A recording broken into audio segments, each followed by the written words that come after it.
Uakıt hiç kimdi keçirmeytken, ayabayt eken. Bugün mana aradan bir yıl ötüp жаңы Рамазандын босогосунда турабыз. Жаңы Рамазандын орозосун кармаганы мына даярданып атабыз. Өткөн Рамазанда биздин биринчи катарда болуп турган кээ бир аксакалдарыбыз бүгүн жок. Өткөн Рамазанда таравихтен барып эркелеп, санына башыбызды коюп жаткан кээ бирөөлөрдүн апасы бүгүн жок. Атаке дуа кылыңыз, орозонун күнүндө ооз ачарда дуалар кабыл болот экен деп дуа сурай турган кээ бирөөлөрдүн атасы быйыл жок. Былтыркы орозо менен быйылкы орозонун ортосунда канчалаган жакындардан айрылдык. Канчалаган көнүп калган, сүйүп калган, жакшы көргөн, батасына, дуасына муктаж болгон аталардан айрылдык, апалардан айрылдык.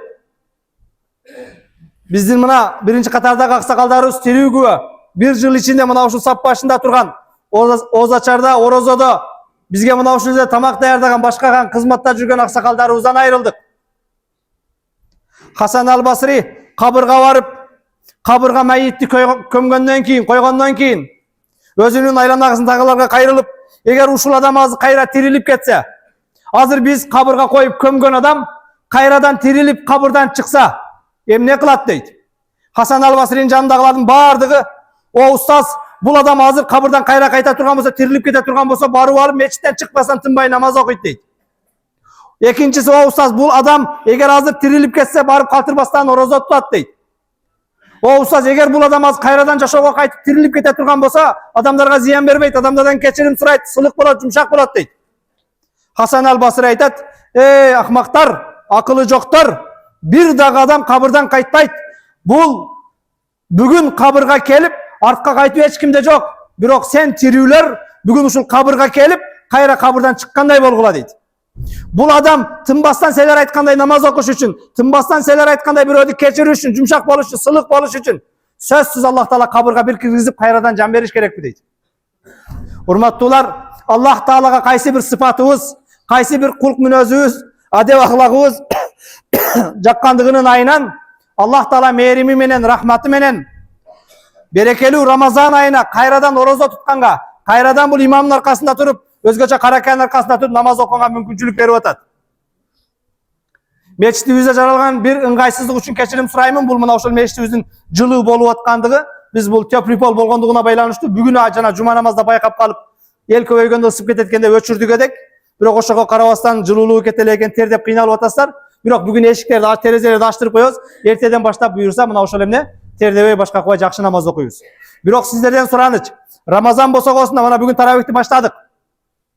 Бул Рамазанга тек гана тамак ашты, продуктаны, холодильникти толтуруп даярданбастан, руханий жүрөк менен даярданып, жүрөктүн ибадаты, Кудай Таалага бир берилүү менен ушул 30 күндү өткөрөлү. Азыр кээде бир саат таравада тур десе кыскараак окубайбы экен, башка окубайбы экен, дамыла сөзүн кыскартпайбы экен дегендер бар арабызда. Бирок жана мен жогоруда айткандай, аттиңай Аллах Таала жашоо кайтарса, таң аткыча Зубайр кардын аркасында турат элем. Мечиттен чыкпастан таравихте турат элем. Дагы бир аят болсо угуп калат элем деп кабырда өкүнгөндөр толтура. Кыйындыгыбыздан, красавчылыгыбыздан, сулуулугубуздан эмес, балким жараткан Аллах Таала жашоо берип аткан болсо, Аллах Таала бүгүн дагы кайрадан орозо тутууга мүмкүнчүлүк берип, Рамазанга жеткирип аткан болсо, ла тусалунна яума изин анин наим, Аллах кимге кандай жакшылык берсе, ошол жакшылыктан сөзсүз сураласыңар. Аллах Таала өзгөчө мындай болгон бир тынч мамлекет берип, тынч мекен берип, каалагандай имамдарыбыз маселе айтып, каалагандай имамчылыкка чыгып, бүгүн кээ бир мамлекеттерде мечит деген калбады, бомба баарын талкалап бүттү. Мектеп деген калбады окуучунун жоктугунан. Ааламдашуу заманында бардыгын бүгүн тиктеп турабыз, көрүп турабыз. Бизден кыйын болгон, бизден өнүгүп кеткен, бизден алдыга кеткен мамлекеттер кандай азап чегип атканын, кандай кыйналып аткандыгын. Урматтуулар, жараткан Аллах Таала кайсыл нерсени берген болсо, ошол нерседен сурайт.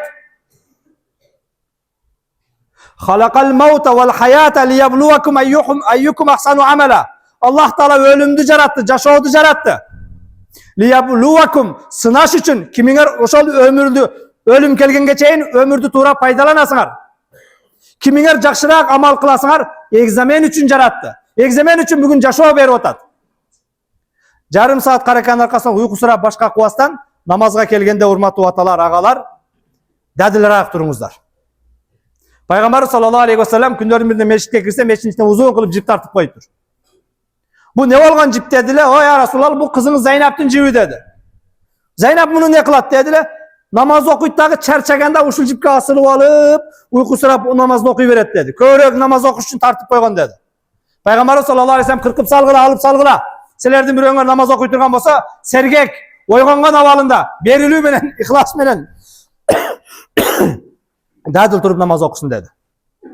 Урматтуу аталар, бир туугандар, өзгөчө мына 70-80% жаштар турасыздар.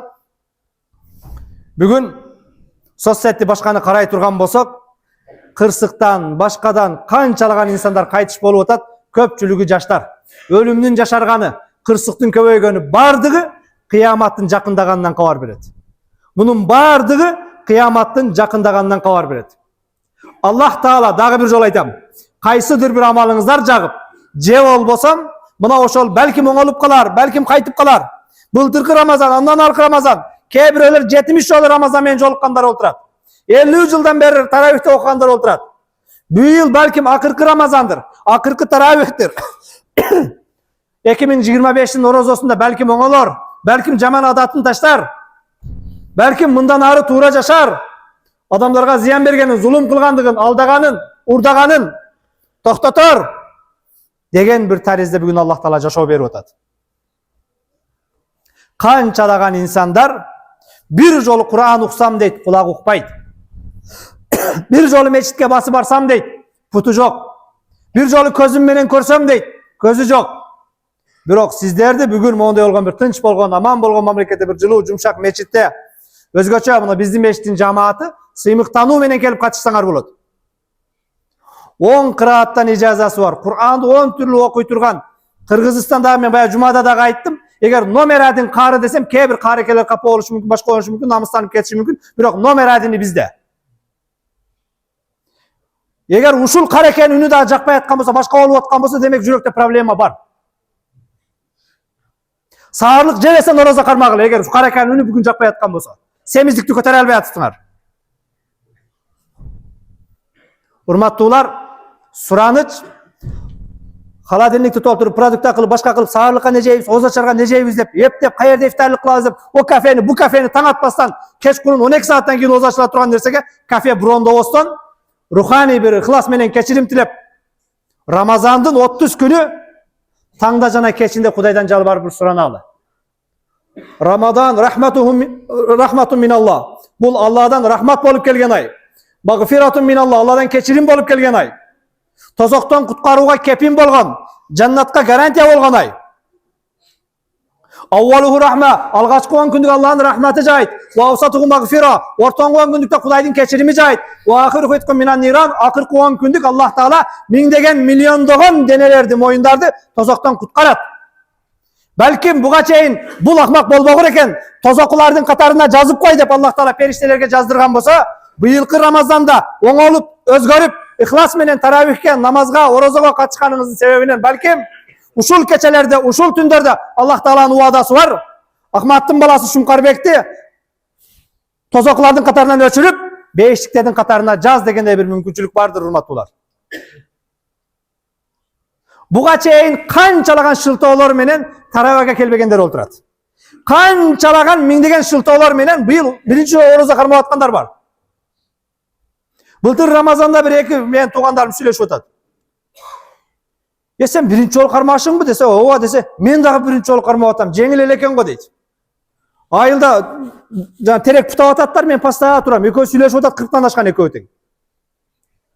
Тириктер, биринчи 40-ка кирип биринчи жолу кармап атсыңар, жок дегенде экөөңнө башка эч ким укпасын, токтоткула, уят болот десем, унчукпай таксыр угуп каптыр дейт. Бүгүн Кудай Таала мүмкүнчүлүк берип аткан болсо, ар кандай бир шылтоолор башкаларды айтпастан, ушул Рамазан айы таң аткандан кечке чейин жегенди, ичкенди таштап аткандан кийин, сигареттин асбай таштап аткандан кийин, кечкурун азан жаңырган маалда кайрадан сигарет менен нас менен ачпаңыздар.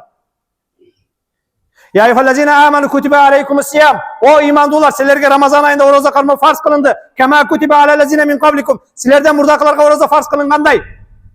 Не себептен? Кереметтүү Кур'ан жообун берет, себебин айтат.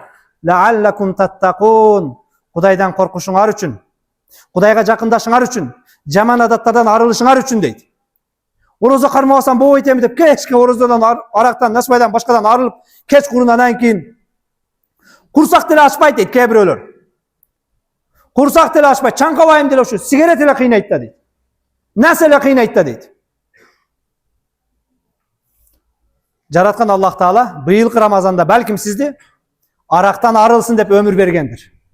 Сиз экөөбүздөн машинаны кыйнай дегендер түрлүү кырсыктар менен жанакы мактанып, акыркы үлгүдөгү унаасынан болгарка менен кесип алып келип кабырга койдук канчасына.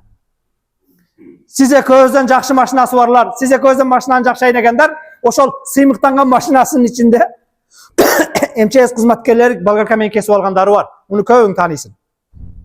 Бирок Аллах Таала ошолордон төмөн болсок дагы, ошолордукундай унаабыз жок болсо дагы,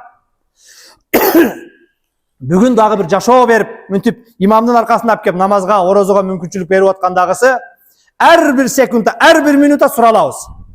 Мен бүгүн саат башкачараак таризде айтканым, дадилирээк туруңуздар. Ныксырап, уйкусурабастан.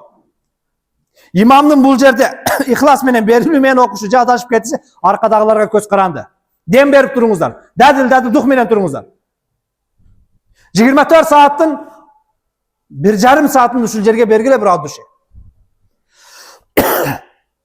Баняга барганда 4 саатсыз чыкпайсыңар.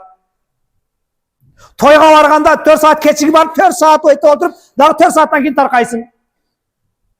Күндө чайханадасың, кафедесиң. Кечиктирди ham дебейсиң, кетейик ham дебейсиң.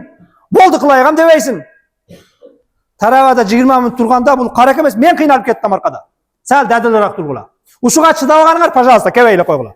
Үйдөн куфтан окуп алгыла, таравих намазы фарз эмес. Дагы бир жолу айтам, интернетке ham айтам. Мага эч ким замечание кылбайт. Таравих намазы фарз эмес. Дадил окусаңар келип окугула. Болбосо үйдөн куфтанды эле окуп алып дамеле бергиле.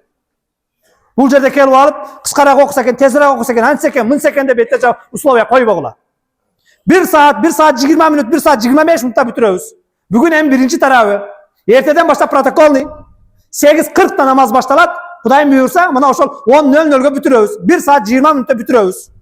Ошого аддуши катышам дегениң келгиле. Аддуши катышпаганың келбей эле койгула, мана мен уруксат бердим.